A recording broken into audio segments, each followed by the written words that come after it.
Oke, buat teman-teman semuanya, selamat datang kembali di video saya kali ini. Dan ya, mungkin pada video kali ini gak pakai lama, saya ingin membahas tentang sebuah kesetaraan gender di dalam agama Islam.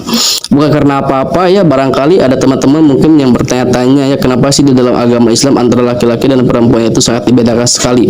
Laki-laki memiliki sebuah kebebasan, bisa mengambil kehendak sendiri, sedangkan perempuan apa-apa harus izin sama suami, apa-apa harus izin sama orang tua, apa-apa kemana-kemana harus tutup aurat, gak boleh ngebesarin suara, gak boleh teriak-teriak atau apa gitu ya. Nah, biar teman-teman gak salah paham mungkin ya tentang hal ini, izinkan saya untuk menjelaskan dan siapa tahu bermanfaat buat teman-teman semuanya dalam hal ini. Dan kalaupun bentuk teman-teman bermanfaat, jangan lupa subscribe channel ini untuk channel-channel bermanfaat yang lainnya. So, mungkin kepakai lama ya. Untuk masalah kesetaraan gender ini kita mulai dulu dari data yang saya temukan, yaitu mulai pada tahun 1848, lalu maju lagi pada 1939 sampai 1945, tepatnya pada masa-masa Perang Dunia Kedua, dan juga 1963, 1979, dan juga terakhir pada tahun 2017 sampai sekarang. Ya, itu adalah sebuah gerakan di mana orang-orang sedang menuntut kesetaraan gender antara kaum laki-laki dan juga kaum perempuan. Mungkin saya tidak ingin menyinggal hal itu. Ya, ini hanya sebuah data yang saya berikan buat teman-teman semuanya. Itu sebagai prolog gitu sebelum bahas biar enak gitu ya ngobrolnya. Nah, terlepas dari semua itu ya, mau itu kesetaraan gender yang mulai dari tahun 1848 ya atau yang sampai 2017 ya, yang jelas Islam sudah lebih dulu mengaplikasikan tentang kesetaraan gender antara umat manusia, yang mana jauh sebelum Islam datang ya. Pada saat itu, lebih tepatnya di Arab Jahiliyah ya, orang-orang sangat membedakan antara laki-laki dan juga perempuan. Masih ada perbudakan ya antara satu sama lain. Lalu perempuan dianggap sebagai aib ya, lalu perempuan bisa diwariskan kepada orang lain, lalu seorang perempuan tidak memiliki hak waris, dan yang lebih mengerikannya lagi, mungkin ada sebuah tradisi yang mana mengubur bayi perempuan secara hidup-hidup. Nah, setelah Islam datang, maka Islam berusaha untuk menghapuskan hal itu ya, yang mana tidak ada lagi perbudakan di antara satu sama lain. Pada artinya semua manusia itu sama rata dan tidak ada kasta perbedaan mau dia orang kaya, kulit putih, kulit hitam atau apa gitu ya. Dan juga menjanjikan sebuah hak sosial bagi perempuan dan juga hukum khusus bagi seorang perempuan.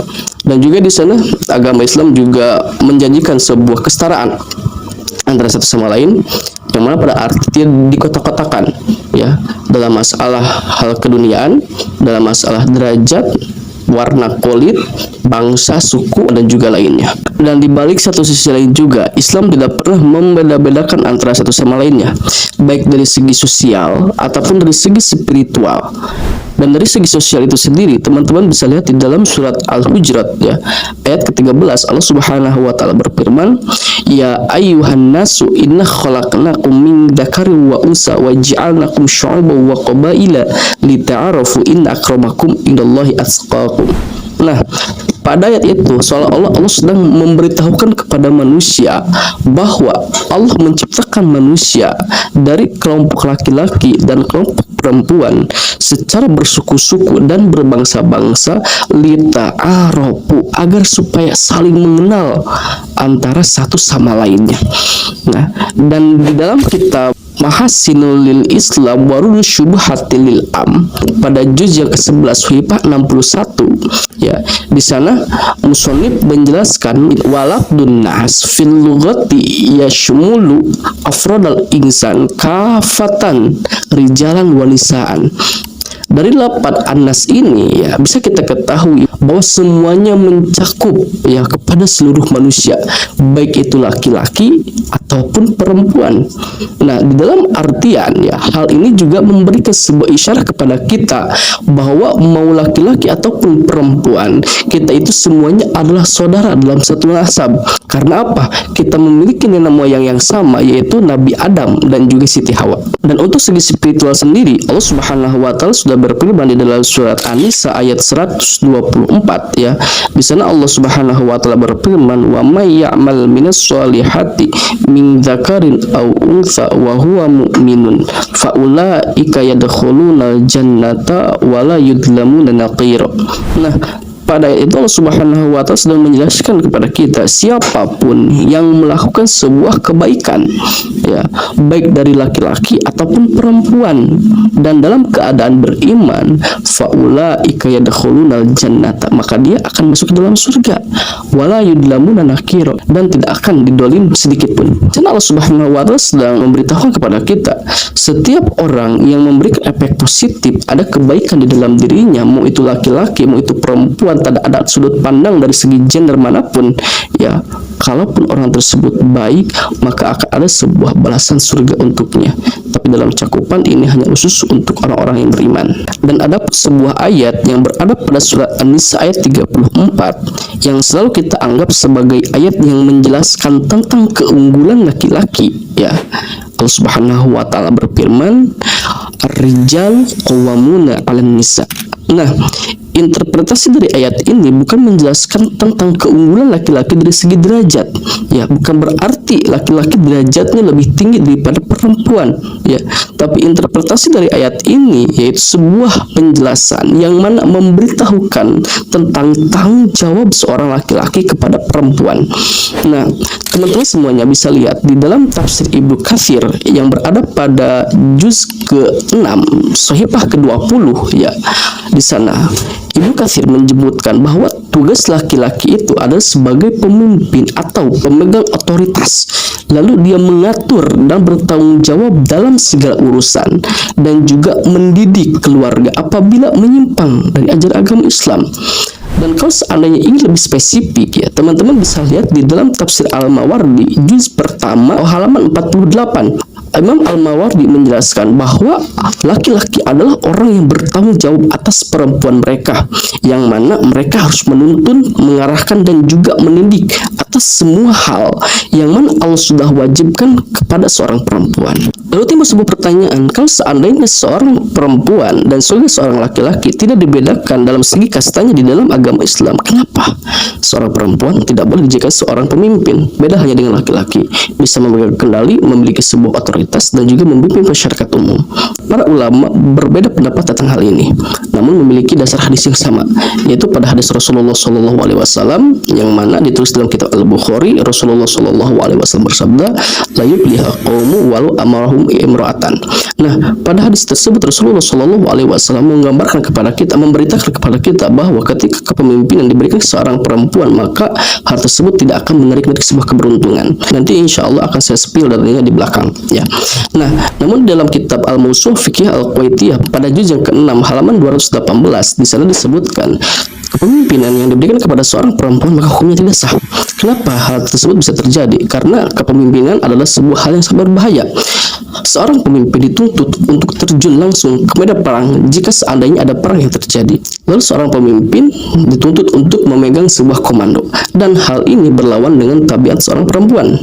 Jika seandainya kita ingin lihat dalam segi psikologis, ya, teman-teman bisa buka di dalam kitab Mughnil Muhtaji ila Ma'rifati Ma'ani Al-Fadil Minhaj pada juz yang ke-7 halaman ke-37, ya. Di sana disebutkan bahwa seorang pemimpin harus seorang laki-laki agar kepemimpinan tersebut fokus, lalu agar seorang pemimpin tersebut gampang untuk bergaul dan juga berinteraksi antara satu sama lainnya. Dan jika seandainya teman-teman lihat di dalam kitab Ikhtilatu Bainar Rijal wan Nisa, di sana juga disebutkan bahwa Imam Baghawi menyepakati akan hal ini. Akan tetapi ini semua atas dasar kesepakatan para ulama. Namun berbeda halnya jika seandainya kita melihat dari pendapat Imam At-Tabari dan juga Imam Abu Hanifah. Imam At-Tabari dan Imam Abu Hanifah memperbolehkan seorang perempuan menjadi seorang pemimpin. Hal ini bisa teman-teman lihat di dalam kitab Al-Mawsu' Fiqh Al-Qawaitiyah pada juz ke-17 halaman 242. Dan untuk skala kepemimpinannya sendiri di dalam kitab Syubhatul Islamiyah pada juz ke-7 halaman 215, di sana disebutkan bahwa seorang perempuan boleh menjadi pemimpin daerah dalam skala kecil. Itu pun jika seandainya tidak ada pelanggaran syariat Islam di dalamnya. Hal ini didasari dengan sebuah kisah yang diriwayatkan oleh Ibnu Hajar Al-Asqalani di dalam kitab Al-Isobah, yang mana Sayyidina Umar radhiyallahu an pernah mengutus Syifa binti Al-Adawiyah untuk mengawasi sebuah pasar di kota Madinah. Untuk penutupnya, di balik sabda Rasulullah SAW yang mengatakan bahwa kepemimpinan yang diserahkan kepada seorang perempuan tidak akan ada sebuah keberuntungan, itu semua bukan berarti Rasulullah merendahkan derajat perempuan, ingin merendahkan perempuan, akan tetapi ada sebuah data yang menyebutkan 57,3% seorang mengambil keputusan itu dipengaruhi oleh gender, 42,7% lainnya dipengaruhi oleh sebab-sebab yang lain. Hal ini bisa seperti latar belakang pendidikan, kepribadian, lingkungan kerja, dan juga pengalaman diri sendiri. Nah, di balik itu semua, seorang laki-laki ketika mengambil keputusan maka akan cenderung menggunakan rasionalitas dan juga logika, maka akan lebih cepat dan juga sistematis. Beda halnya dengan seorang perempuan. Jika seorang perempuan mengambil keputusan, maka akan banyak sekali aspek yang dipertimbangkan, seperti perasaan orang lain dan juga dampak dari sebuah keputusan yang diambil oleh perempuan tersebut. Kita lihat dari sistem kepemerintahan sendiri, kepemerintahan itu adalah sebuah hal yang mana kita tidak boleh mengaitkan sebuah perasaan pribadi dari sebuah hukum yang kita ambil. Ketika kita menjalankan sebuah hukum harus berdasarkan kesepakatan bersama dan juga keadilan yang mana diusung oleh pemerintah sekitar atau seluruh masyarakat yang terjun langsung dalam suatu daerah tersebut. Nah, jadi kalau seandainya seorang perempuan menjadi seorang pemimpin, ditakutkan hal ini akan menimbulkan sebuah hukum yang mana lebih cenderung membuat hukum yang berdasarkan perasaan sendiri atas sebuah kejadian yang dilihat oleh pemimpin tersebut. Lalu kalau seandainya seperti itu, kenapa banyak seorang perempuan yang menjadi pemimpin tapi dari kepemimpinannya berhasil? Nah, di sini yang harus kita pahami bahwa kepemimpinan yang diikhtilafkan oleh para ulama untuk seorang perempuan bukan berarti hadis Rasulullah tersebut salah. Akan tetapi berbeda halnya perempuan yang ada di zaman Rasulullah dengan perempuan yang ada di zaman sekarang. Perempuan yang ada di zaman Rasulullah kependidikannya belum seperti perempuan yang ada di zaman sekarang. Ya, perempuan di zaman sekarang pendidikannya sudah hampir disamaratakan. Ada perempuan yang berpendidikan dalam segi militer, ada perempuan yang berpendidikan dalam segi keamanan, berpendidikan dalam segi teknik, insinyur, dan juga lainnya. Nah, di sini bisa kita bedakan bahwa perempuan yang ada di zaman sekarang dan perempuan yang ada di zaman Rasulullah lebih jauh berbeda. Maka dari sana, para ulama juga mengambil sebuah kebolehan untuk seorang perempuan menjadi seorang pemimpin. Karena di balik satu sisi lain ada sebuah kaidah usul fikih yang mengatakan al-hukmu yataghayyaru bitaghayyuri zaman wal makan. Sebuah hukum akan berubah bergantung dari sebuah waktu dan juga tempat. Jadi buat teman-teman semuanya, di semua video ini semoga bisa bermanfaat, dan Islam tidak pernah ada diskriminasi untuk perempuan dan juga laki-laki.